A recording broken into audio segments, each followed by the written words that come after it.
while when the meeting is over, he will feel that he has gained something for all times to come. Thank you, Mr. Banerjee. Thank you, Vikasji. I think, Vikasji, your introduction to me has been excessively kind. I don't think I deserve that amount of compliments, but be that as it may, we won't go into that at the present moment. What I'll do is I think I'll address the topic which has been given to me about contempt and its challenges. But most importantly, what I'll try to do is I'll address it in a short period of time, because I do not intend to go into the entire questions of what is contempt, what are the laws of contempt, and except to touch it in passing. My proposition to you and proposition to anyone who's listening to me, I assume that you know we all are lawyers, we largely are professionals, most of us have a great experience, some even much more experience than I am.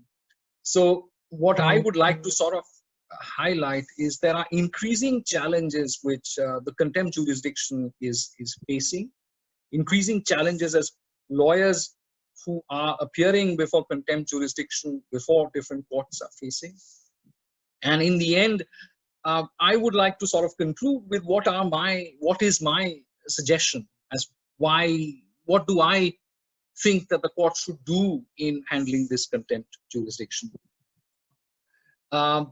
The first question is, when we are starting is, why do we need the power of contempt? I think that's a very crucial question. There are two places or two institutions which use this contempt power frequently, or they have that power of contempt, which we are used to, which we hear quite frequently. One is the parliament and the other is the judiciary. The reason, as we all know, is the use and power of this contempt jurisdiction is to ensure two things. Number one, the majesty of the institution is kept, is protected, and the institution is not brought into disrepute.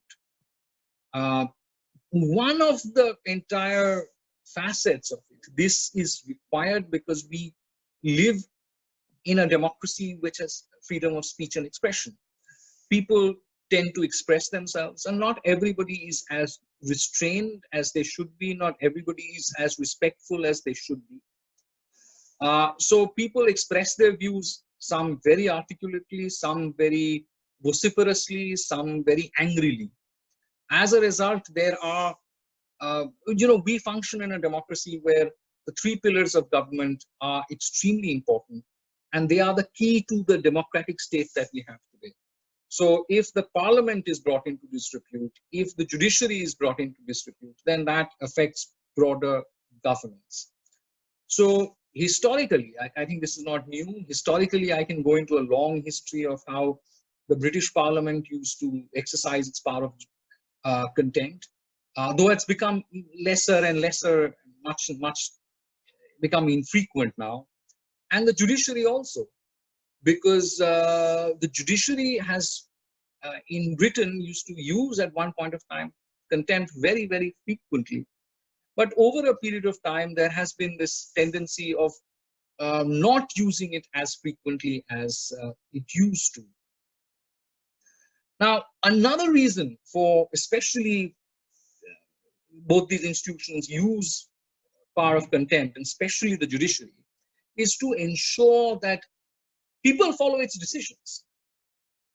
Because unlike the executive, cannot enforce the decisions by itself. And all of us know the executive has the wherewithal and the means to implement those decisions, to enforce those decisions. So if there is an order passed by the executive and people don't follow it, then the executive can go and physically ensure that those things are handled. That is not present with the judiciary, because the judiciary, being as an institution, decides. So the only way it can ensure that its orders are complied with, and so that's its job, it decides on disputes between people, and it sort of ensures that the dispute, the resolution which it has come out with, can be implemented, is through the power of contempt. Contempt basically is of, there are provisions in the Constitution which are specific provisions, and all of us know that freedom of speech and expression has a specific exception for contempt, saying that, like defamation, contempt is an exception, saying that you may have the freedom of speech and expression as a fundamental right, but, but, but, you cannot commit contempt. Now, we know that there are provisions in the Constitution which explicitly give the courts that power. The high courts, I think, high courts and Supreme Courts have that power. The Supreme Court has in Article 129, the high courts in 215. In context of parliament and assemblies, they have privileges and immunities, and contempt is a part of the privilege of the parliament. This is an old historical remnant. In India, it has also been used. It's been used a number of times. It's the same thing, that in case you sort of violate or do something which brings the parliament into disrepute, then the parliament has the power and the privilege to act against you. Article 105, Article 194 sets out the broader powers and immunities of the parliament. And one of the important powers that the parliament has is the power to punish people for contempt of itself. Now, this is an old heritage coming to us from the British Constitution, from British constitutional law, from British Parliament. But be that as it may, I don't think we're going to concentrate too much on parliamentary powers of contempt, though it's also a greatly debated issue. It's a greatly debated issue in constitutional law. It is also a greatly debated issue in Indian law as well, as to what are the powers, what extent a person can be punished for contempt of the parliament, etc., etc. But that's not the scope of today's discussion. Our discussion largely is going to be on judicial powers of contempt, and how do we lawyers handle that sort of power? How do we face it? What are the challenges we face? Now let's come into the question of judicial contempt. Now, again, I know that I'm just taking things to you who are quite aware of all these issues. People, lawyers like us, have deep experience of all these issues. So I'm not going to, explain to you in detail. But we are broadly, and I'll say this because it's a context of what I'm next going to submit. We are aware there are two types of contempt. One is a civil contempt. A civil contempt, as we all know, is for, if somebody doesn't comply with an order of court. And we all use civil contempt very, very frequently because it is through civil contempt which we get orders complied with. Now, all of us know that we can either get an order complied with through execution of the order, or we can get it complied with contempt. And we know, again, from experience, that it is contempt which in the end we mostly finally come down to. And we know that it is contempt which is the most effective to get your job done, because that's when the court can really push hard. The second is the entire concept which we are also frequently now facing. We are facing it in court, we are facing it in everyday life, and is criminal contempt increasingly, which is Section 2B of the Contempts of Courts Act. Civil contempt is Section 2A as Contempts of Courts Act, as we all know. Section 2B is in relation to criminal contempt. Now, criminal contempt, there are two parts of criminal contempt. One is it scandalizes the court. That means you say something which the court really thinks that is shocked. It basically scandalizes the court. The second part is what I consider interfering. It can interfere with the courts, or it can interfere with administration of justice. We've seen this. It's not that we haven't seen this as lawyers who have been in court. We have seen that frequently, sometimes even, and I'm saying that most of us don't do it. I think there's none whom I know who does it, but we have seen exceptional people using this as a method to bring pressure onto the court. We all have to be fair in accepting that. So, attempting to interfere in administration of justice, attempting to interfere in the administration of the court can take it up, and it can be considered as criminal contempt. Now, largely most of this is contempt in the face of the court. And that I'll address as to how the courts have handled it. Because, a lot of time, most of this scandalization, you can do it by writing articles, but there can also be whereby the court itself is, there are people who say something or shout something or do something in the face of the court, in front of the court. How does the court handle that sort of contempt? And I'll address that. I'll address that as I come along.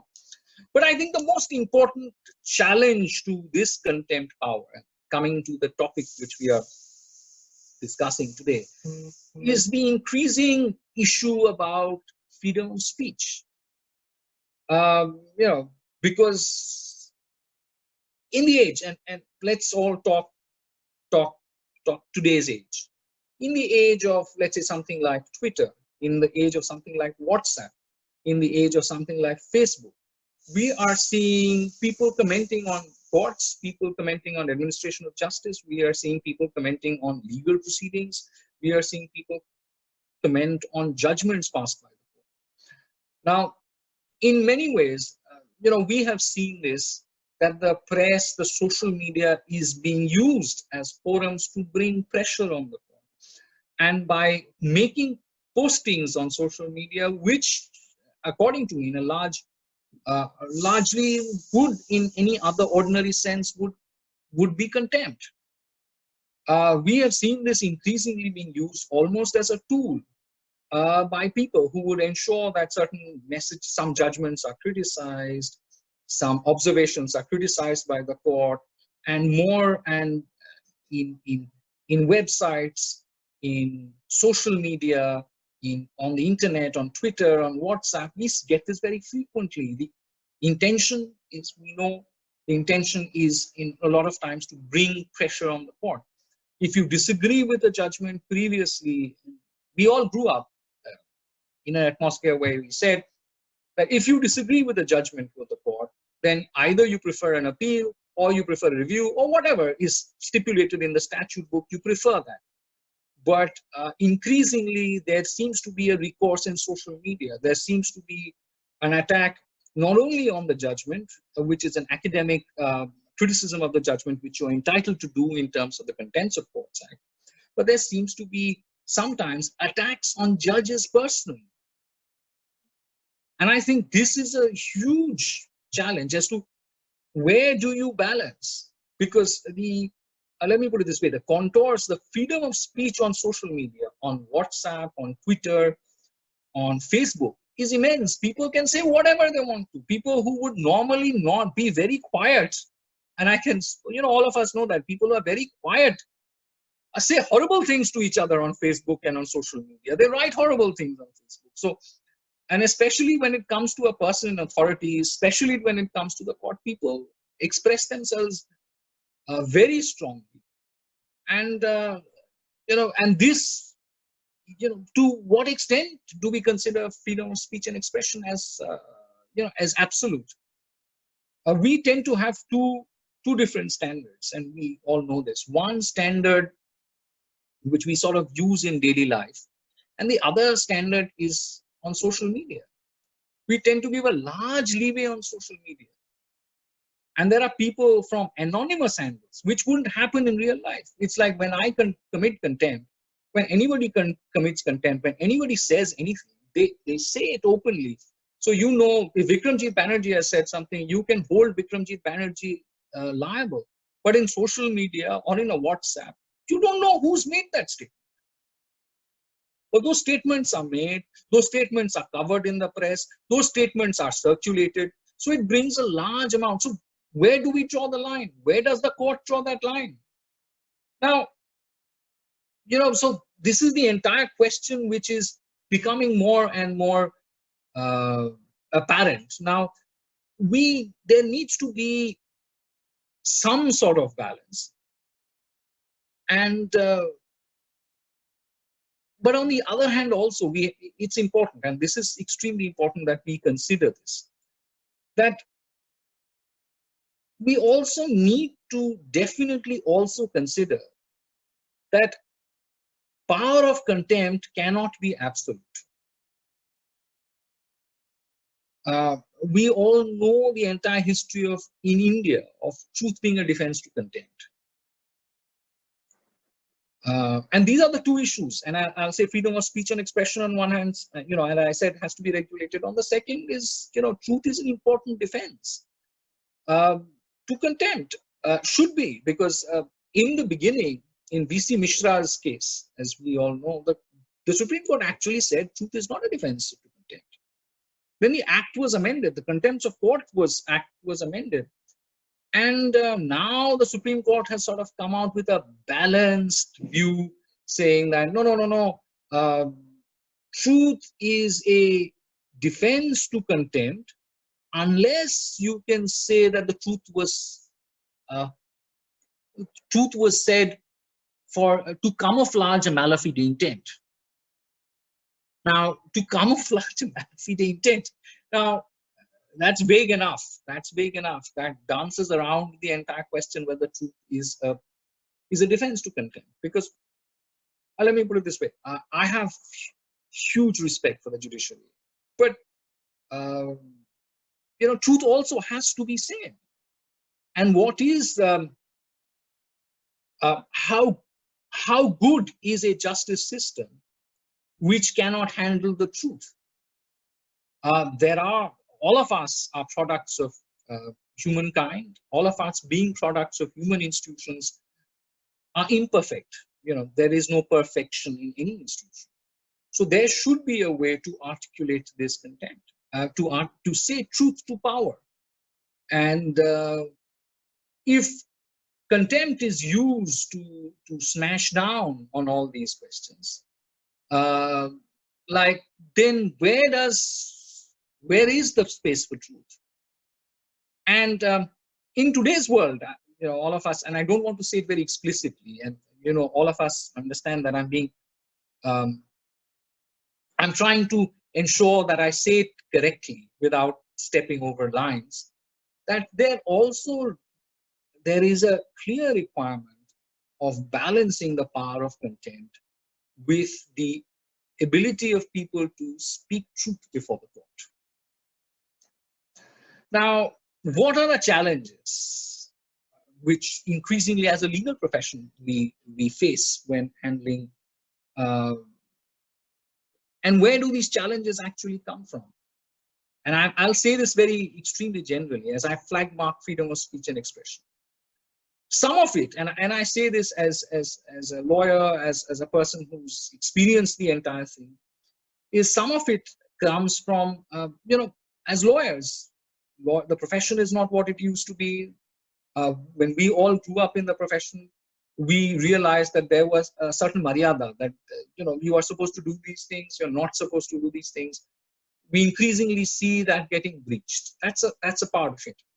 Second, we have also, and this needs to be flag marked, and I don't think people speak too much about it, but it is important that it is flag marked, that we have all become too familiar with each other. The bench has become too familiar with the bar, and there is a saying in English law, in English proverb, which says familiarity breeds contempt. As a result, people have started taking the bench too lightly. I think that's another reason. The third is we all face, and these are things which we know every day, that we are also under huge pressure, maybe with commercialization of the profession, maybe an urgency to deliver, maybe the fact that the world has changed in so very many ways that we are willing to push beyond a certain level to get remedy for our clients.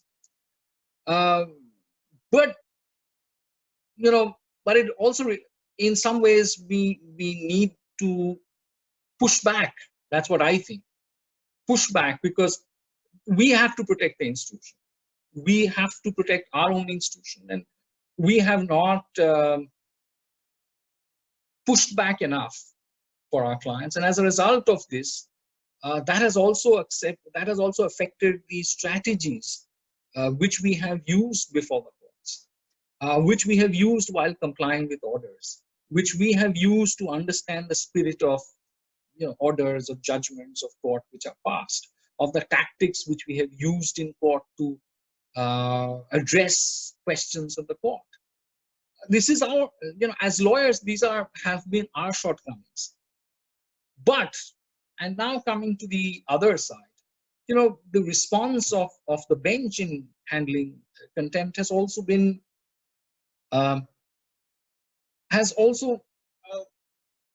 not been to the extent that it, we as lawyers would have expected. The first is, which we have all seen, we've all experienced, that the tendency frequently today for the judiciary is to lash out at the smallest infraction. Because, if you look at it from the side of judiciary, it almost seems that they are trying to bring discipline, they're trying to bring everything in order, but they tend to, there is an amount of, almost to the point of,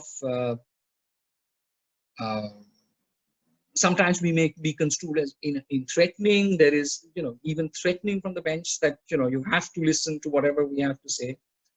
There is an attempt to cajole us. But I would say that the courts have also become a little bit thin-skinned in addressing this question of contempt. One of the examples is, as I said right before when I started my speech, about the entire concept of contempt in the face of the court. Now, we know that when someone does a contemptuous act in the face of the court, there are two ways to handle it. The best way to handle it is that you cite the person for contempt and then you allow some other court to handle and to decide on that issue. And that is what is expected out of the Contempt of Courts Act. That is what is the history of common law. That is how it gives anyone, natural justice, and so that the person gets a fair trial. But the Supreme Court has changed that. All of us who know that case of Leela Daniel knows that there was this entire continuous debate, which actually reflected in the two judges of the Supreme Court, Justice Ganguly and Justice Prasad, differing with each other. In Leela Daniel, the entire question was there was an insulting act done in the Supreme Court in front of it, and the court decides to punish the people who are responsible.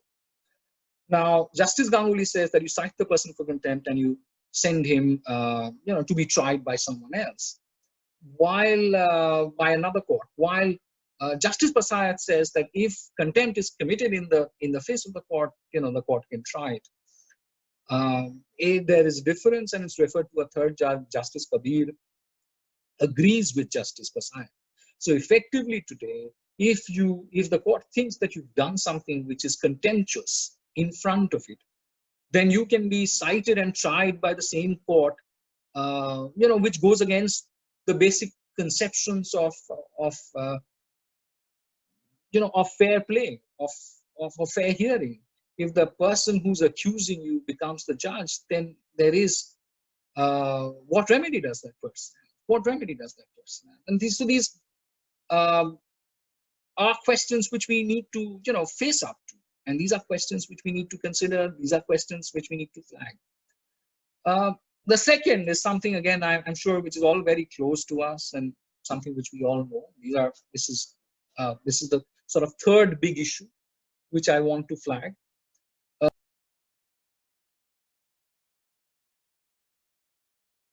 Of we've seen double standards, and I'm being very careful when I say this, how contempt is treated. Some people get away with it, some people don't. There are some lawyers who do, some lawyers who don't, some clients do, some clients don't. And some people do it on the ground that they have a freedom of speech and expression. Some get away on the ground that there's transparency, and others, other people don't get away with it. And the court comes down very, very hard down upon it. Now, the whole question is, this gives rise to a lot of heartburn amongst people. People apparently feel that there are double standards, that there are people are treated differently. I don't want to name issues. We all know in Supreme Court, it happens. Court comes down hard upon some and doesn't come down hard enough on the other. So in conclusion, to wrap everything up, and I said I'll make a short presentation, not an hour-long presentation. In conclusion, I think there are huge amount of challenges, but I think the most important thing that we have to do, and which we need to concentrate right now, and it's extremely important that we concentrate on it, because that is something which the challenge that we are going to face in the modern age, in the age of social media, as well as this sort of an age where there are increasingly different standards for different people, is that we need to codify what constitutes contempt. We have not codified what constitutes contempt. And if we don't codify this, then we'll continue to be applied, different yardsticks will be applied differently. We can all say that we leave it to the judge to decide, but let us put it this way: people do their actions without knowing that they would come before a certain judge.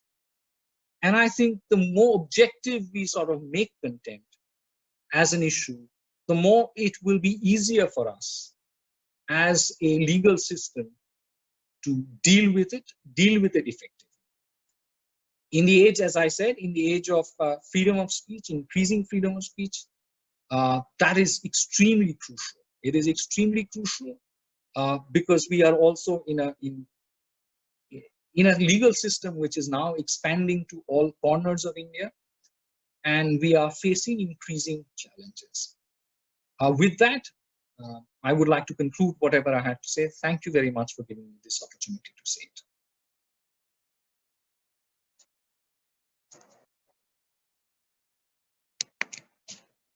I can't hear you. I said thank you, Mr. Banerjee. The way you presented the thing in a subtle manner, and the sublime touch of your issuing all issues which are on a wider canvas, the painting put across ultimately has come out fantastically well. And fortuitously, Mr. Justice Pramod Kohli, who had been the Chief Justice of... Such a pleasure, I know, Justice. No, he needs no introduction. He's an institution again. Yes. We all respect. He had been one of the most respected and loved judge out there. Yes. He also had been at one point of time doing the roster of contempt. Yes. Once I just saw that Justice Kohli is one of the persons who's hearing him, I asked him that it would be quite unfair that if once we find that Justice Kohli is in the platform and we don't hear him. Yes, such a pleasure. We would like to have insights, because Mr. Banerjee has expressed what he has done as a lawyer. We want to have the insights what you have, because you have been an Advocate General of J&K, you have been the Chief Justice, you have been a judge. Yes. So we have seen both sides of the coin. Mr. Banerjee and myself or other lawyers are just like Shole's coin, which has only one side. Yes. Let's have the insights from you, Justice Kohli. Over to you, Justice Kohli. Yes. Very good afternoon, Mr. Banerjee, and all those persons, my friends, members of the legal fraternity who are on the platform.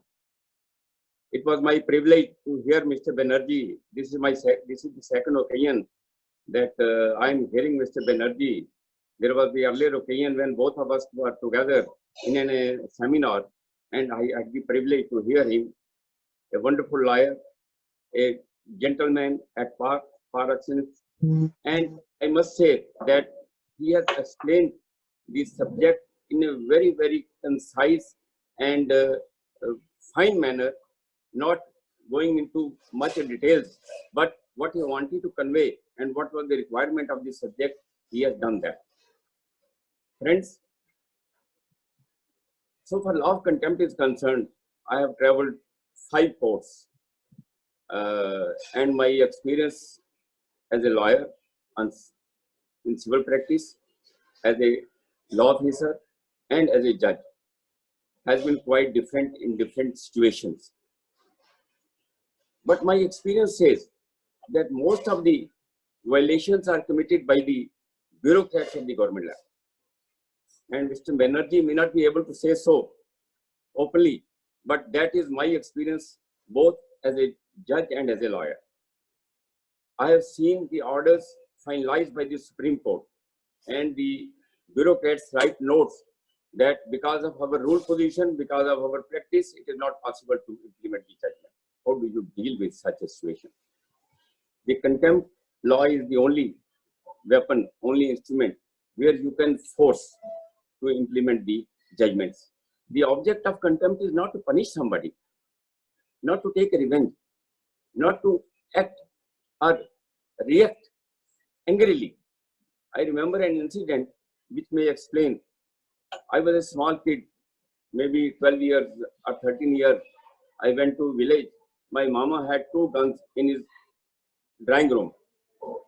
Once I asked him, Mama ji, these guns, do you fire from these guns or they are just junk? His wonderful reply was, look here, my child, when these guns are hanging in my drawing room, no thief will come. They are scared that I have guns. So that serves my purpose. Law of contempt is like that. It should be used as guns hanging on the walls, but not meant to be fired to every person and everyone. Of course, there may be circumstances where it may be needed for upholding the majesty of law, not for individual ego of a judge, not for the act committed by a person. You see, there may be circumstances. We have seen some litigants are really frustrated, and because of many reasons, maybe attitude of the court, maybe the circumstances prevailing against around him, and that is not a situation where you should fire, even if the offense committed by such person or such litigant may be beyond proportion. Therefore, law of contempt should be utilized as an instrument to enforce the judgments and decrees of the court. I remember I was in Jharkhand, and labor award was passed in 1987. It attained finality within 5 years. The SLP Hemming will dismissed by the Supreme Court. The judgment was not implemented in favor of the laborers. A big factory whose management was foreign. One contempt petition was filed. The honorable judge gave them another 3 months, which was originally given, and this contempt was filed after 2 years. It was again not implemented. A second contempt petition was filed after a year. It was again not implemented, and no directions were issued. A third contempt petition was filed, which came to be listed before me. I was really shocked. In contempt jurisdiction, which is something rare, besides issuing the notice to the contemners, I ordered for the attachment of the property. That factory, running factory, if the judgment award is not implemented within 1 week, you will be surprised. 10 lawyers, including from Delhi, Calcutta, and Patna, came and appeared to defend that man. And ultimately, within half an hour, they decided to implement the judgment. The judgment was implemented. I directed that the persons who are the beneficiaries should be given the money in the court itself. I was shocked. That was a bad day of my life as a judge. Then the persons who are the beneficiaries,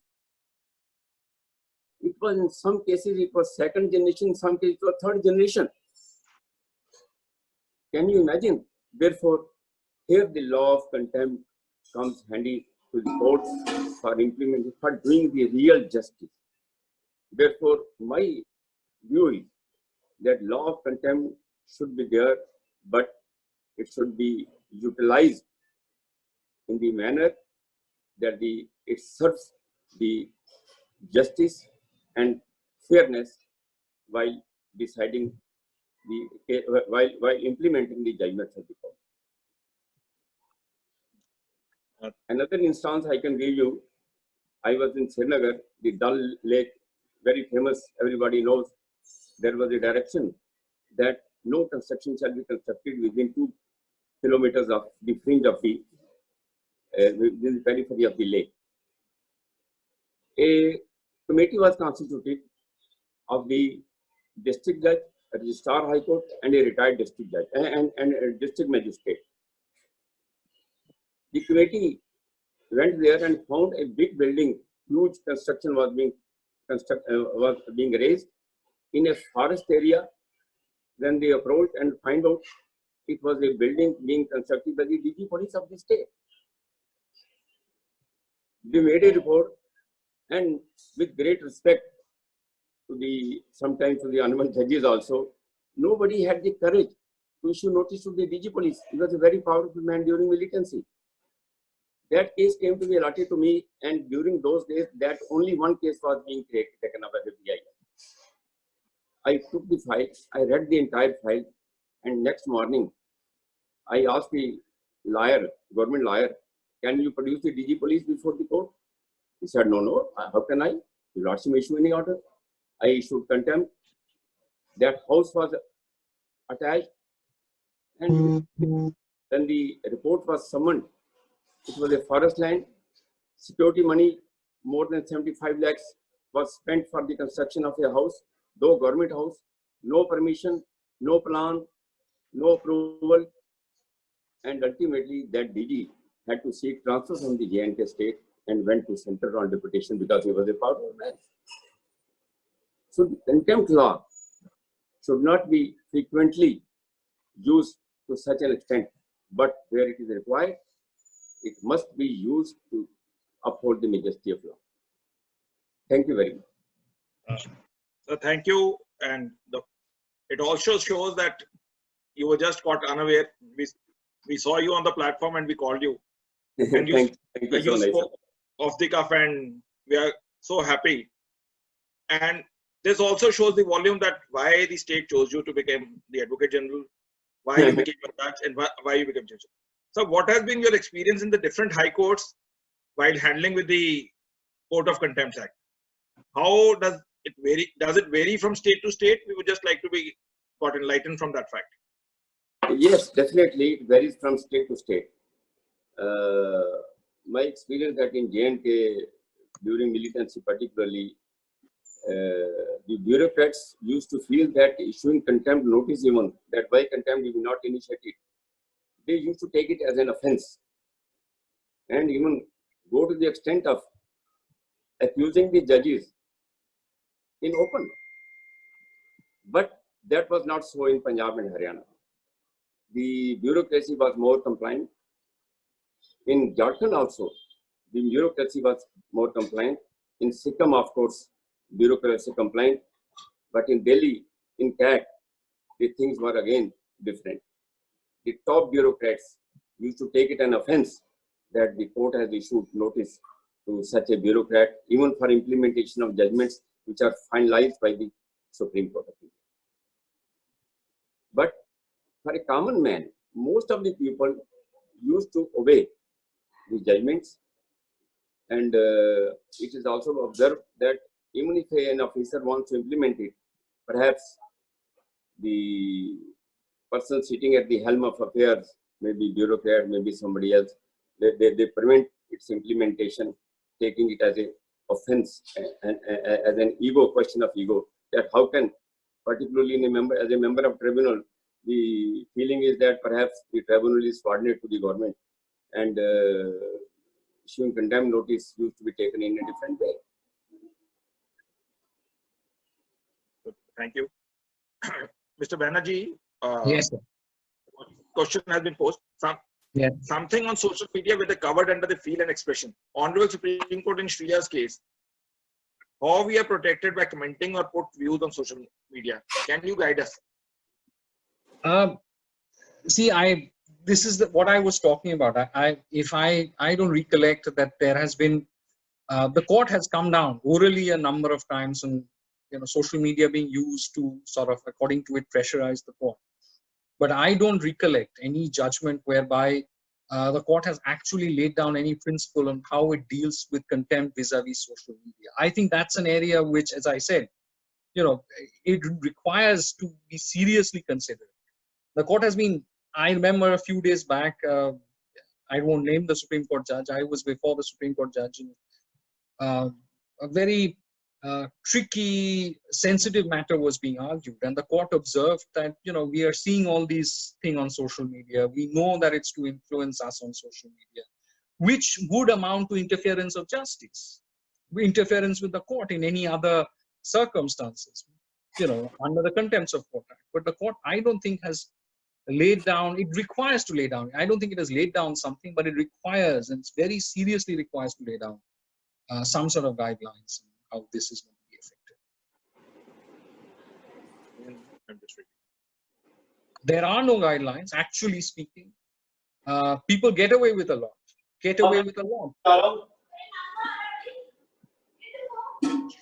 Shruti Agarwal asks, what is the thin line between the contemptuous conduct and not showing politeness and reverence towards the bench? That's what I'm saying, and that's what I said, that we need to codify it. That's what I said, that it requires increasingly we need to codify it. Irrespective, there may be problems at our end as lawyers, and Justice Kohli is there in front. As I said, I'm putting up my hands as lawyers. Maybe our behavior is not perfect, but we think, and I'm of the view that we need to codify it. 1, 2, 3, 4. This is what constitutes contempt, and this is what doesn't constitute contempt. I think it's very important. We don't have that. It depends on case to case. It depends on judge to judge. That's very tricky. I'm not comfortable with that. I know in the end, you can always say, but to that extent, you need a little bit of discretion. But I think something which can constitute violation, clear violations, especially which has maybe even have criminal repercussions, I think it requires for some standards to be very, very clearly laid down. Thank you. Ayush Anand has posted a question. Do you think because of the absence of proper channelized systems to complaint against the erring judicial officers through the concerned administrative higher court and improper redressal of the issue concerning erring advocates by the BCI, the instances of contempt are increasing? I think this is in many ways we can blame everyone. Whether this is a question which means that whether it's a system's fault, that contempt. I think it's partially, of course, the system's fault, but I don't think that in any way, if there is a better resolution, if lawyers are strictly held to a standard, things would be solved. We need to lay down, and I'm very clear on this, we need to lay down very specifically what constitutes contempt, what doesn't constitute contempt, because we are now a very diverse country. The reason I'm saying this is it goes back to the second point about lawyers that I made. Previously, in a different generation, lawyers came from a certain background, judges came from a certain background, and they knew amongst each other what was the line to be crossed and what lines were not to be crossed. Now, the world has changed, India has changed, and it's changed for the better. It's very important that we realize that, lawyers from various different backgrounds come. It's good that they have. And as a result, it's extremely important that, people know in a transparent manner what constitutes contempt and what doesn't constitute contempt. So that if in any time in future a lawyer violates that, you can put it up before the lawyer. It would also be helpful to the Bar Council of India, saying that you put it up before the lawyer, saying this is what the rules are, you've committed contempt, or you've committed, whatever malpractice or whatever as a result. So it's extremely important to lay it down. Otherwise, it's always what in Hindi is called tu tu me. I will say something, somebody else the judge will say it constitutes contempt. I will say I was just maybe a little impolite. I was not being deferential enough to the judge, and so therefore I was cited. Justice Kohli, you can answer this question because you have been a judge. During the pendency of a contempt proceedings, the respondents made a statement that the case of the petitioner is under process and she will get the benefit in terms of the judgment. Thereafter, the contempt petitions were disposed of on the statement, but the needful has not been done. Is a fresh contempt tenable or a revival is best recourse? You see, these are only technicalities. Whether you file a fresh contempt or ask for a revival, both are permissible according to me. I don't feel that one should enter into technicalities this way or that way. In my opinion, both the methods are can be appropriately utilized. But some courts Thank you. on technical grounds say, but my feeling is as a judge, which I have been doing also, that whether it's a revival or whether it's a fresh contempt, both should be maintained. So we have always appeared before you. We always found that the distinguishing factor between in your court was you never went for the technicalities. You ultimately believed not only in justice but substantial justice. The rigmaroles of the technicalities were never the stopping ways in any manner. So the next question is, Mr. Banerjee and Justice Kohli, either of you can take. Yeah. In view of the wild and open reach of social media, and especially the lack of formal education to the masses, do you still believe that in case something wrong is posted, he or she could be hauled up for contempt? You are asking me? Well, any of you can answer. I think Justice Kohli, and then I'll put my take onto it. But Justice Kohli obviously has precedence, so let Justice. See, Vikas and Mr. Banerjee and all those on the platform, I bona fidely believe that there are certain things which should be ignored by courts. The court should not enter into some kind of battles with the masses where it can be beyond the control. The very object of the contempt law is that things should be brought within the control of the court. But if it tends to go beyond the control, you see, then it becomes very difficult for the court to handle it. Social media, of course, firstly, only the educated class or urbanized people mostly look into social media.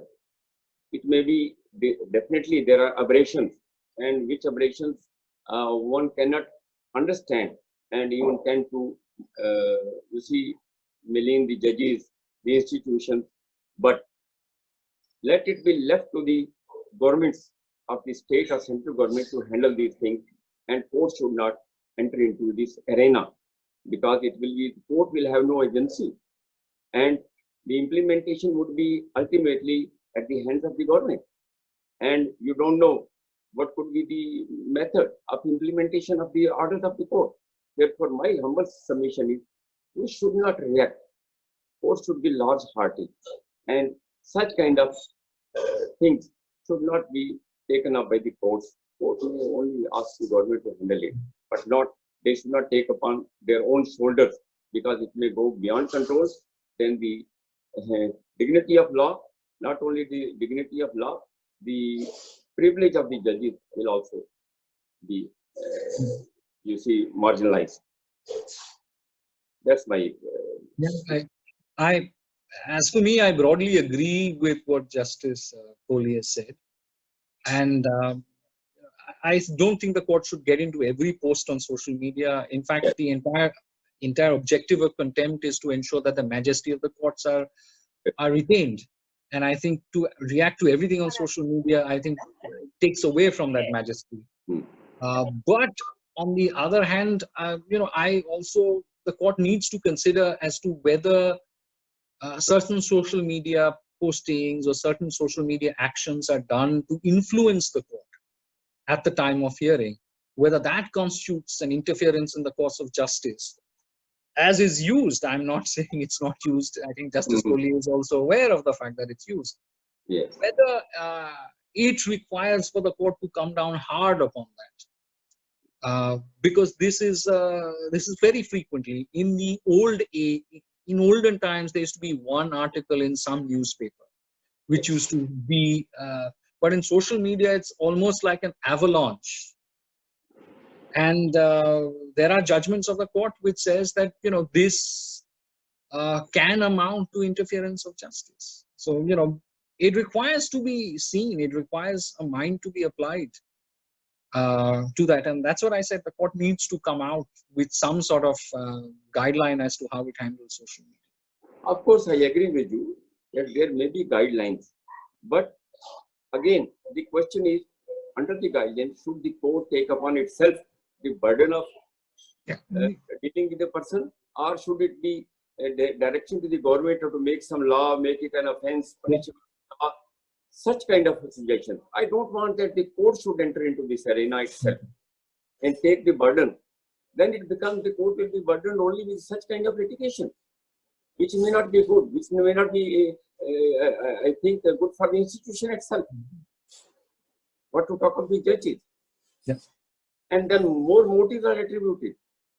Yeah, that's true. That's true as well. And you know, even from the senior lawyers, that's unfortunate. Exactly. There has to be mutual respect. That's why that court should not itself take upon its shoulders the responsibility of dealing with such kind of aberrations and elements. Yes, sir. Thank you, sir. Harpreet asks, if the period of limitation is Yes. over, what is the remedy after the period has expired for limitation?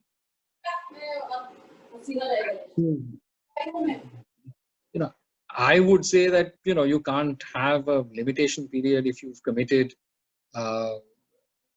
contempt. It's a criminal act in some ways. So you can't say that I committed 20 years back if I said something. But of course, the court should feel it relevant. So that's what I'm saying. There's a lot of part of the Contempt of Court Act, Contempt of Courts Act is a little unclear at the edges, and it requires some sort of clarification. But these are things which are technical issues, and at the end of the day, it depends upon the court.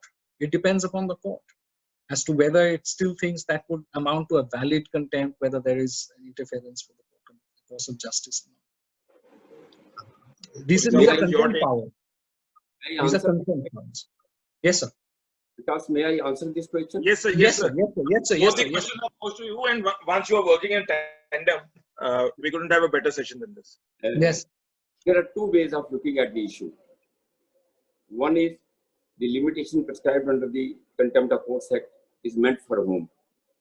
Is it meant for the litigant to invoke the contempt jurisdiction, or it is meant limitation applies to the court also, where the court also itself moves contempt notice? So my view is that where the litigant invokes the contempt jurisdiction, perhaps the limitation may be effective. But where the court is of the opinion and which justifies the statement of Mr. Banerjee that technicality should not be, where the court is of the opinion that it's a case where the contempt jurisdiction should be exercised, it can not only be under Contempt of Courts Act, it can be under the Constitution also. Yes. You permits that.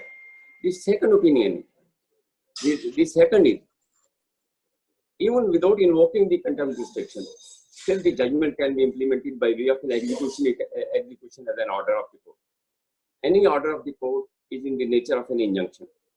And my view as a student of law, as a humble student of civil law particularly, Yes, sir. it can be executed as a decree of the court, as an order of the court. And sometimes there is a misconception that contempt of law is most powerful instrument for implementation of the judgment. I say even the execution jurisdiction, Yes. much larger.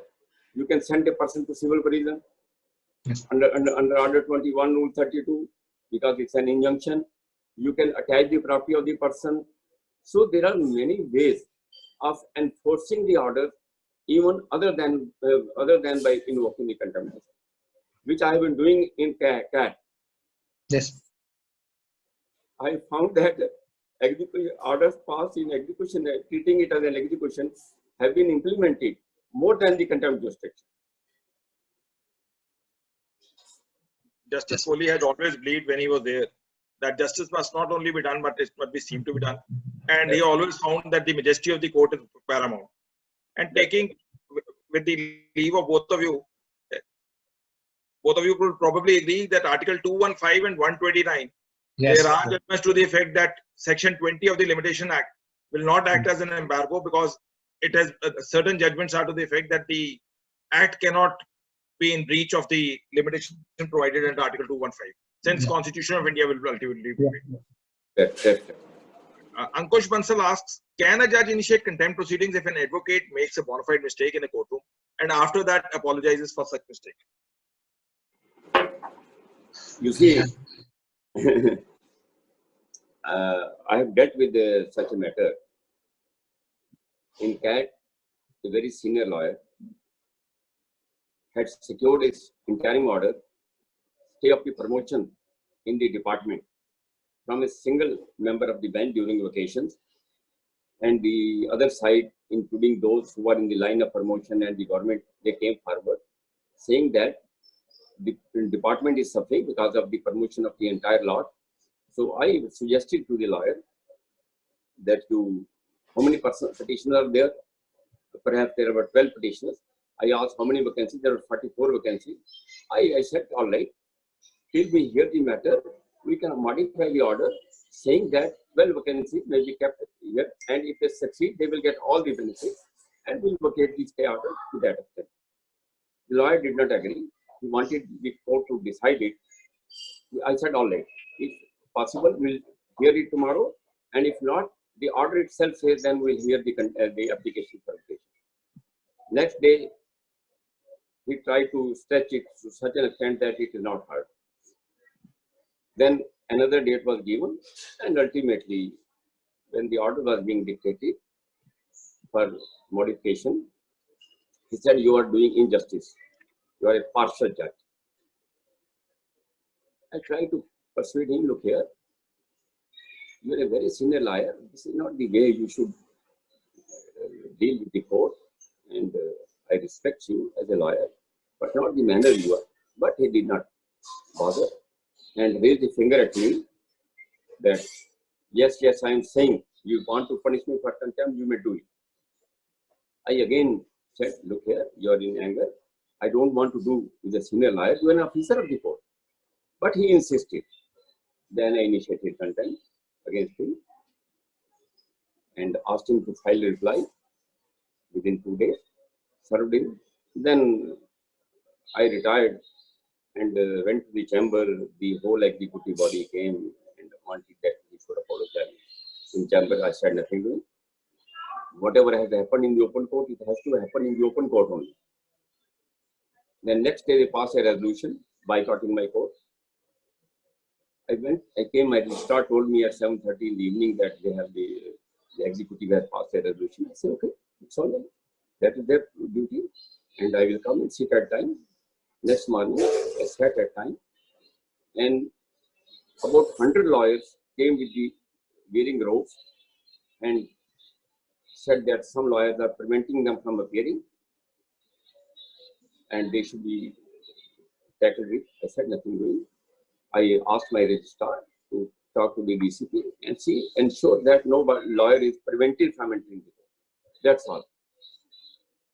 Then I think the lawyer realized that it can't work. Then he tendered apology. After tendering apology, they said, you pass an order. I said, no, I'll pass order. You have tendered, that was your job. I have to do my job. You have tendered apology, I will deal with it. I asked the order, detailed order, that's a reported judgment. What are the duties of the lawyer? What are the duties of the courts, judges? And I warned him and said that if in future he behaved like this, the contempt will revive. Sometimes you have to do things like this to prevent. And then I came to know that that lawyer was bullying every member of the tribunal. So sometimes at some event, you have to call a spade and stop this. And this is the position I think that Honorable Supreme Court should also take up the issue. And at least for future generation, don't allow the future generation to spoil themselves. There has to be stopped somewhere, such things. Though the court should have large heart to receive the criticism of the judgments. And sometimes, I don't know, but it is very necessary to uphold the dignity of law, the justice of the institution. That's very important.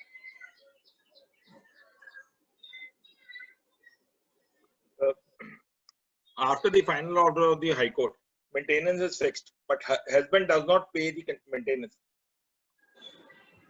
not compliance with it. Then we should file an execution in the trial court, or can it be filed in the contempt court? See, the final court is not basically the court of execution court.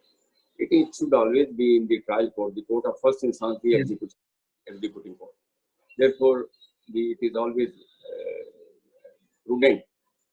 Rather, the legal position is that the trial court or the court of first instance who pass the order, even if where the judge is supposing the trial court rejects and the order is set by the higher appellate court, even then the execution will go to the court of first instance. Nitika I think- Sharma says, Yeah. Mr. I Banerjee. think, yeah, my experience is, all of us know this, that eventually if you go to the High Court will ask you to go back to the executing court to get it executed, get his whatever salary attached. All that action will happen. So why prefer contempt?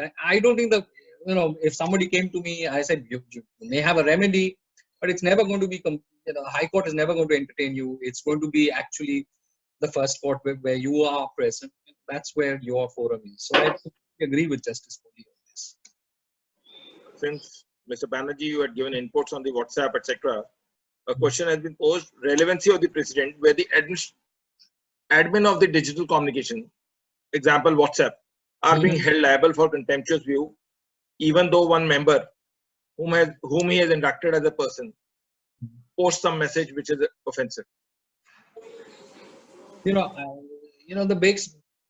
great question is to what extent is the admin applicable? I know what the rules are. There is, there are a lot of rules which are there are a lot of rules which are being framed. I've seen those rules, some of them, which makes admins liable because it casts the obligation on the admins to ensure that WhatsApp groups are not misused. But as to how much they would be liable, they may be liable under those rules which are framed. But as to whether they will be liable under Contempt of Courts Act, I'm not very clear, and I don't think that's they would be liable under the Contempt Act per se. But yes, they may be liable under those rules which are framed by the government to ensure that people cannot post all sorts of things. So Nitika wants to pose a question. Yeah. Nitika, you can pose the question to both of them. Yes, sir. Thank If you. you find it good, you can come on the video also. Yeah. No, sir, audio is fine for now for me. Thank you so much, sir, for the opportunity, and I thank the host as well for conducting such brilliant webinars for us. So my question is, if an order has been passed in a High Court and it is divided into two parts, so both of the parts are not implemented by the executive. So one part, so we go into contempt, and one part is taken up by the court, and the court says that this part is to be implemented, and the the contempt court is silent about the second part. So in that situation, what are we supposed to do? If you ask me for my strategy, I would say you bring it to the notice of the court, saying that these are what we consider, this constitutes contempt as well. But the fact of the matter is, again, that's the entire question. There's a lot of discretion with the court, and the court may consider, and we've seen this a large number of times. We've taken benefit of it at times, and we've suffered it also at times. That the court thinks there are certain things which are contemptuous of it, and certain things which doesn't consider contemptuous of it. But that's the discretion of the court on this, and the court may, and a lot of times we've seen saying that no, they have tried to comply with the order, so substantive compliance. So all these are questions which are used, which leaves a lot of discretion to the court. It's fine, we all as lawyers use this strategy at various points of time, but as a person who studies law, I would rather have this some sort of enumerated, some sort of codified. So, sir, sorry to interrupt you, sir. So, sir, we cannot file any review, or we cannot go to court again to suggest the court that they have left behind one part of the order, which is very important. Can we? Whether you want to go for a review, whether you can go for a modification, these are questions which you can explore. These are legal strategies which, as a lawyer, you would be best able. Without looking at the papers, you would be best equipped to take that call on. I would say, if I would, I would also say that this is to suggest to the court, but the discretion of what constitutes contempt or not is up to the court. It's completely up to the court. So if the court, even after you mention it in your review or you mention it in a modification, says that no, I don't think that constitutes contempt. And it's happened. It's not that it doesn't happen. I've experienced it. Then that's the end of the matter. All right, sir. Thank you so much, sir. Thank you so much for the input. Harpreet Kamal also wants to ask the question. Nidika, Yes. you can mute yourself. All right, sir. Yes, sir. Harpreet. Yes, sir. I have a question. If the Honorable Supreme Court passed an order in the SLP in 2017 and direction was given to the government to implement the orders to deposit the land acquisition, enhanced compensation in the bank accounts of the landowners, and after that, since today till today, the government has not deposited, even if we have filed the execution before the trial court. But trial court also, court of first instance is sitting on the files and not implementing the orders of the Honorable Supreme Court. So we have left no remedy. We cannot file after the limitation period contempt of the court. So what is the remedy for us? After passing of a 3 years of the Supreme Court judgment, even then executing court is sitting on the orders. Can I ask this question first before I answer the question? Is it the government of India? Punjab government, state of Punjab, sir. So I think you can, if you think that the order is not complied with, even of course you have the remedy of contempt, you can bring it before the court, saying that your orders are not being complied with. Sir, The general answer. limitation period has been passed. Limitation period 1 year is passed. 2017, the SLP was decided. Limitation period as to what? Limitation period as Contempt. We want to file the contempt before the court to. because the government is not implementing the orders of the Honorable Supreme Court in SLP.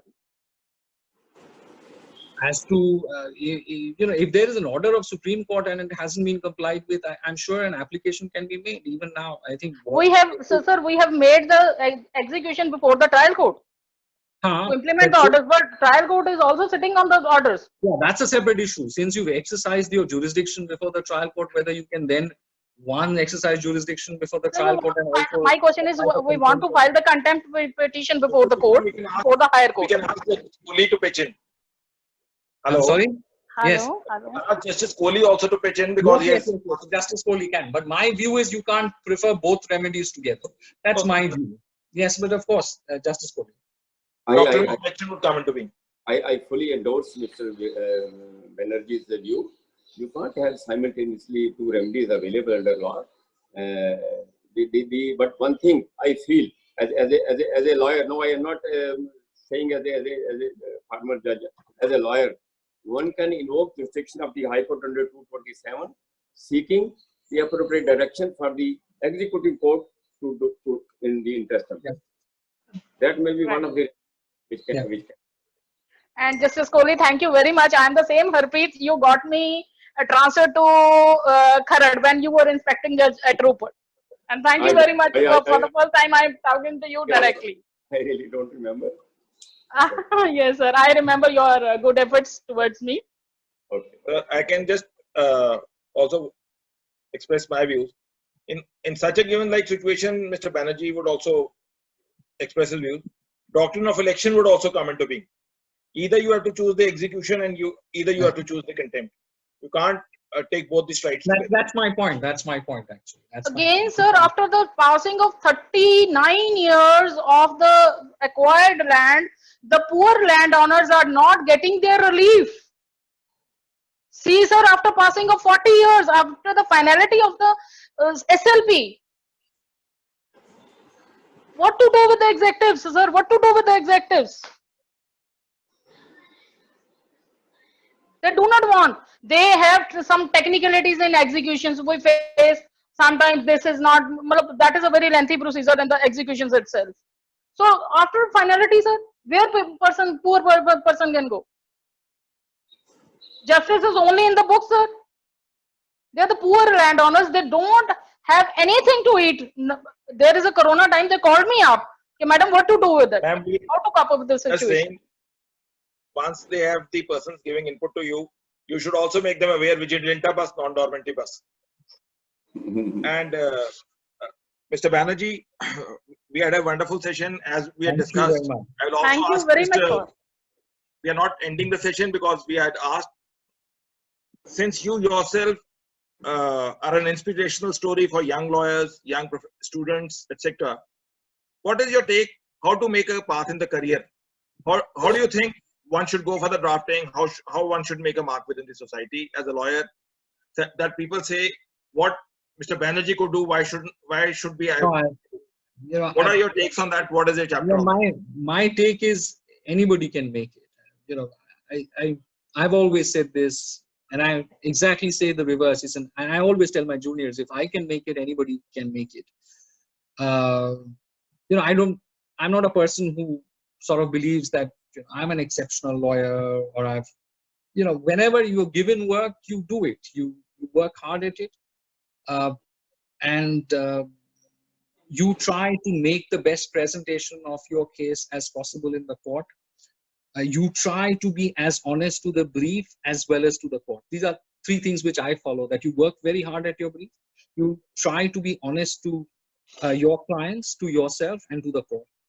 And I think that's enough. And I the rest, I think, is taqdeer. There are whole loads of people who will tell you that I worked very hard and I worked through the nights. Of course you have to do that. That's expected out of you because that's your responsibility. I don't think there is any escaping. If anyone, and I look at it this way: if I was a doctor and my father was a doctor, he would get a patient, he would work very hard to ensure that the patient gets better. So that's a given. Beyond that, there are certain things you have to do. One is be fair to yourself, be fair to the client, and be honest to the court.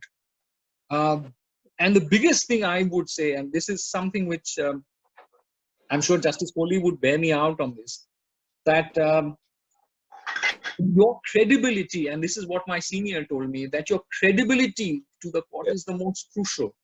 So, lots of times as young lawyers, and even me, under tremendous pressure, under a lot of pressure to say something or do something, cut some corners, but you in the end have to resist it. If you resist it, if you have credibility with the court, then the court hears you, gives you a hearing. And as a young lawyer, as a lawyer coming up, that's the only thing which you can ask for, that you should be given a hearing before the court. And then court itself makes out as to how much you are aware of the brief, how much you are not aware of the brief. That's the other part of it. Honesty, I would say, is important. That's what I follow. And responsibility. These are the two things. I don't think there is any other great magic potion which makes anyone better or anyone worse. And the third is luck, I guess.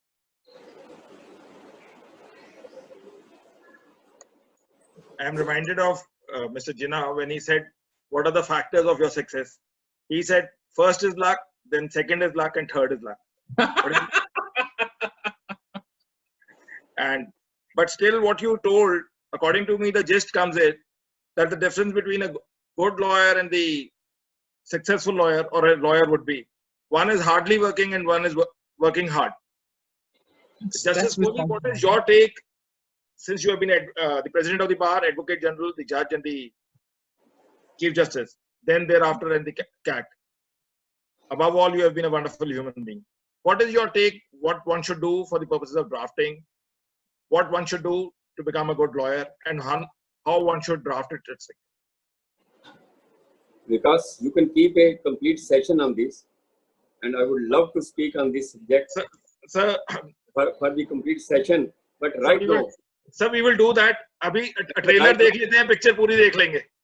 Right now, I can say that it is not necessary that only the persons belonging to a legal family having legal background can be successful. It is the wish of the God. And as you have said, Gina's statement that luck is everywhere. There is no dispute about that. Your destiny, your luck, but this is such a profession which may be so of every profession, but in law particularly, profession of law, there is no substitute for the hard work. I can say no substitute for the hard work. I have seen very competent, very intelligent lawyers. Their grasp is so beautiful, so wonderful. They just photogenic memory. They just read a page in half a minute and remember everything. But still they may not be successful. And to the contrary, person who is working, I have no hesitation in admitting that I was just an average student throughout my life. But once I joined the profession, what we have learned from our seniors, working 8 in the morning till 12 in the evening. So that has, you see, shaped us as a lawyer. There's no substitute for hard work in this profession. The rest, wish of the God, and many things follow. I am very happy that Mr. Banerjee has said one thing very important, which is crucial for a good lawyer, and that is the credibility in a court. If you lose credibility, you lose half of the discretion of the court. If you have credibility, you win, you acquire half of the discretion of the judge. Therefore, credibility is so important, so crucial to this profession, and that comes with your actions, with your hard work, with your efforts, with your dealing with the court, with your presentation, with your approach, with your attitude towards the court, towards the litigant. Credibility is not only before the court, credibility is also before the litigant. If you lose the credibility of a litigant, you always fire them, throw their files. Perhaps litigant, despite you may be a best lawyer, may not come to you. So credibility is a comprehensive term, which may be for the court, for the litigant, for your colleagues. Yes. If Yes. you have no credibility amongst your colleagues, and if you want a copy of a petition, your colleagues may refuse to, if you have no credibility. If you have credibility, the registrar, the office, everybody will deal with happily. That credibility is crucial in your life as a professional particular. Gaurav Malhotra wants to ask a question. We will come back to your success journeys directly. I would be unmuting Gaurav. So no further questions will be taken thereafter. Garv, I stand corrected.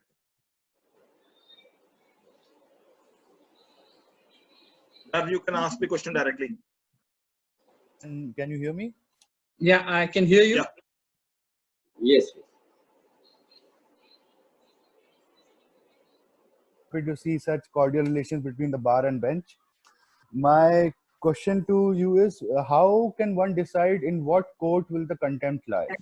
Is it based on the jurisdiction or the same court, or it can go to, because under section 10 and 11, it can go to high court as well. So how do you decide the jurisdiction for that?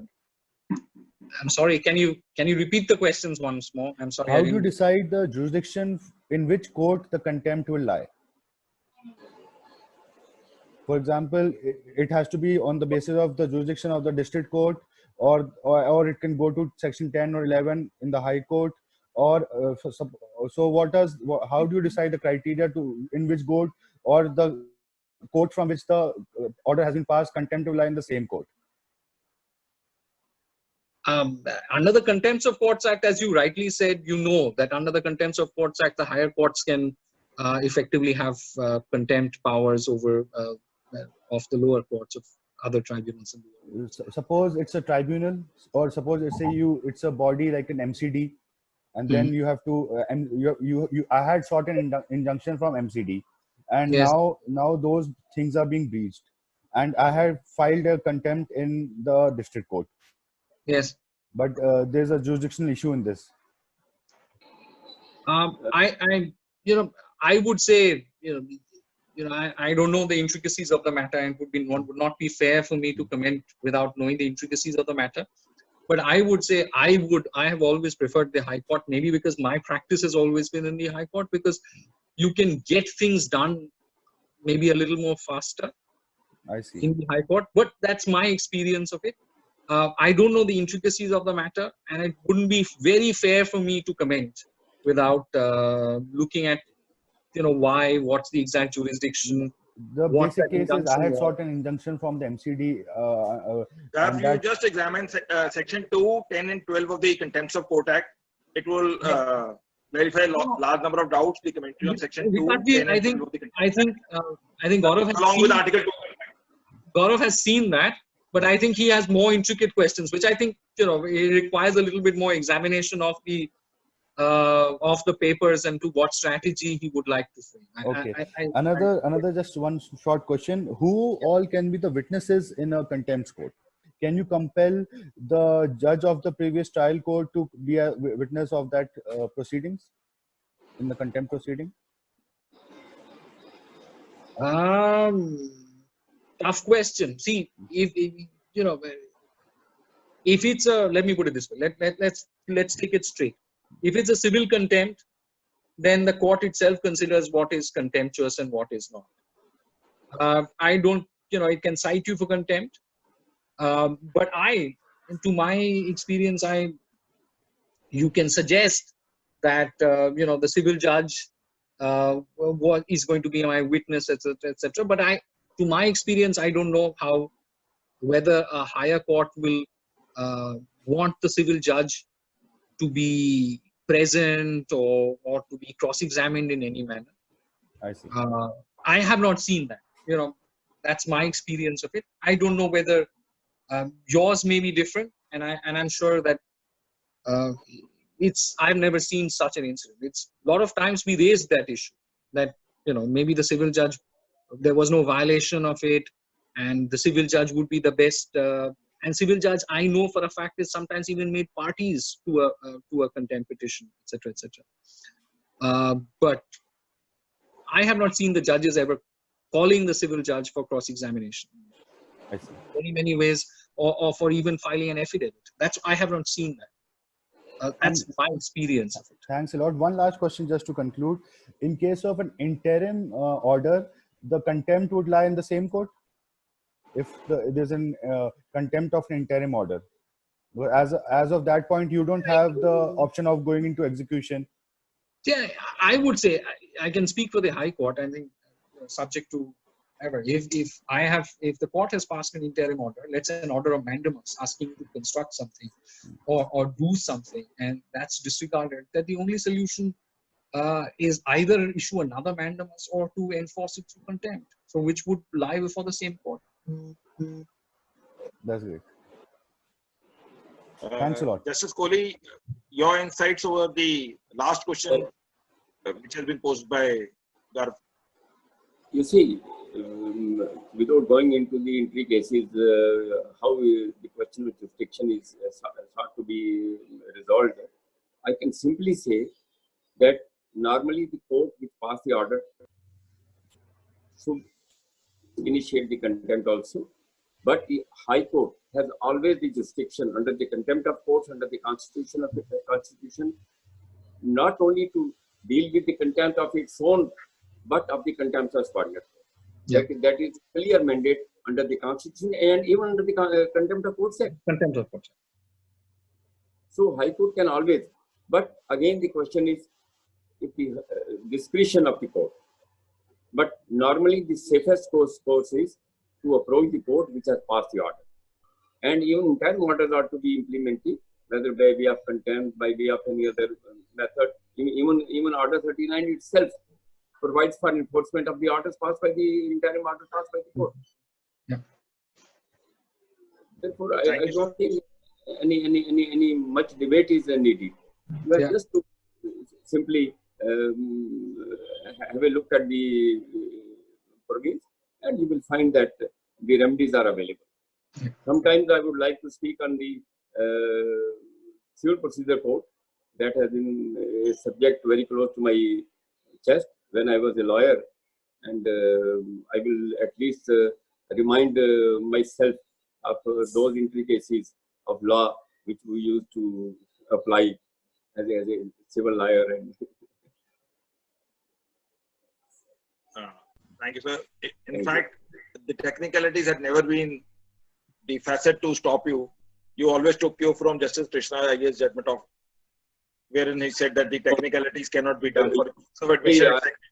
I can never think that I'm anywhere, even thousands miles close to Krishna Iyer. So I'm not connecting to you. I said the spirit what Dolly Chandra etc. judgment said.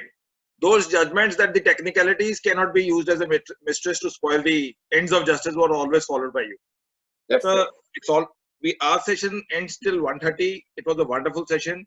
We have not put any of the questions which were where comments and suggestions had been called for.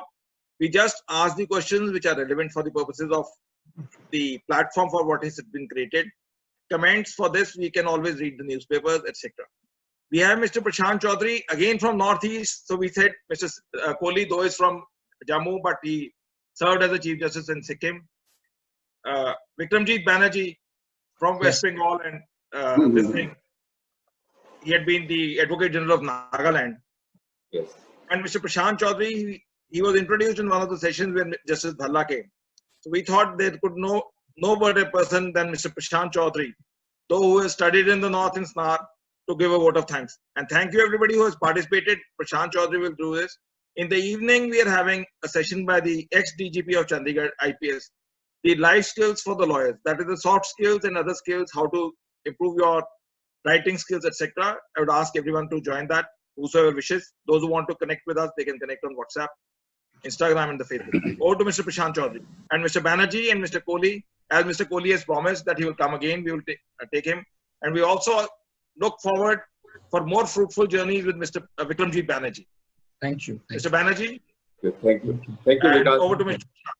And sir, you came. It is just like a night watchman is immediately called upon, and he comes and plays a double century. The same way you came without anything, and you have performed. You have also become the star of the present session. Over to Mr. Prashant Chaudhary. It's such a pleasure hearing Justice Kohli and Mr. Banerjee.